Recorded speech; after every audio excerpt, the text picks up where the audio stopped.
I'm Joe Johnson, as we launch into another edition of Beatle Brunch, a celebration of the greatest group in rock history, featuring the songs and stories of the Fab Four on stage, backstage, and in the studio. I'll also be joined by Tim Piper later in the show, who will pay tribute to Linda McCartney, whom we lost this week in 1998. I'm Joe Johnson, and this is Beatle Brunch, back with more of the Beatles' dealings with the press. We'll come back first to John's Tom Snyder interview, where he tells Tom what axe they had to grind back then, plus a touching tribute to Linda from a man who played in the Linda McCartney film for television. Yes, I had the great honor and privilege to play the nasty John Lennon. When the Beatle Brunch Radio Network returns after this. Now we're up to our special feature, The Love of Paul's Life. On April 17, 1998, Paul's true love, Linda, died of breast cancer. They were married nearly 30 years and together for 31. They met in the summer of love, 1967. And now in this segment, I'm joined by my special guest and friend, musician Tim Piper, best known for playing John Lennon. Hey, Joe, great to be back. Thanks for inviting me. Tim, you were hired for a film that was about Paul's true love, right? Yes, I had the great honor and privilege to play the nasty John Lennon in the Linda McCartney story, which was a made-for-television movie on CBS. And it starred Elizabeth Mitchell as Linda, Gary Bakewell from Backbeat fame as Paul, and George Segal as Linda's dad, Lee Eastman, who, by the way, was born Leopold Epstein. Now, how's that for 6 degrees of separation? Wow, that is spooky. What did Lee Eastman do? Lee was an entertainment lawyer. And one of his clients, a songwriter named Jack Lawrence, actually wrote a song for Linda when she was a 1-year-old. And it was recorded by the likes of Janet and Dean, amongst others. Let me get on the piano here, and I'll show you the Perry Como version. All right. Whenever I sleep, I never count sheep. I count all the charms about Linda.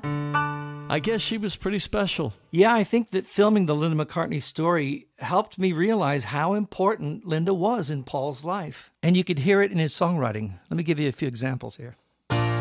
Maybe I'm amazed at the way you love me all the time. Maybe I'm afraid of the way I need you.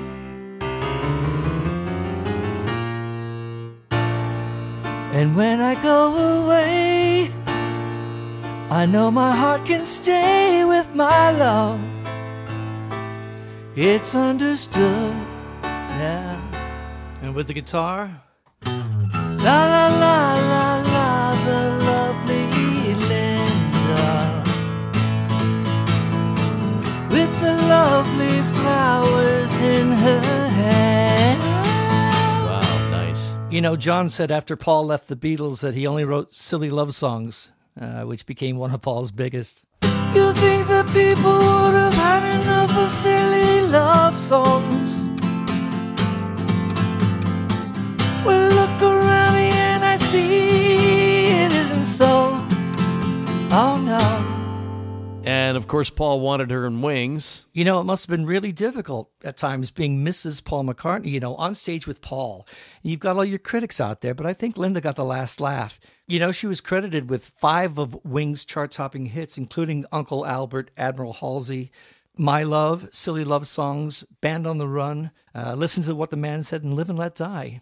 Not bad for a photographer, eh? The lovely Linda. And to the cook of the house and the mother of his children, I'm sure that Paul might say, will I wait a lonely lifetime?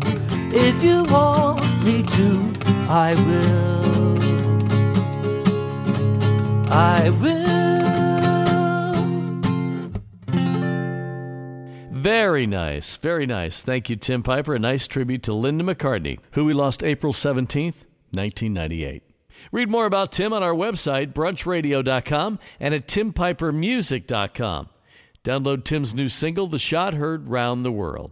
I'm Joe Johnson, and this is Beatle Brunch, brought to you by the Beatle Brunch Club. It's the place where Beatle fans get together to listen to the show on demand, with deluxe tracks, not broadcast.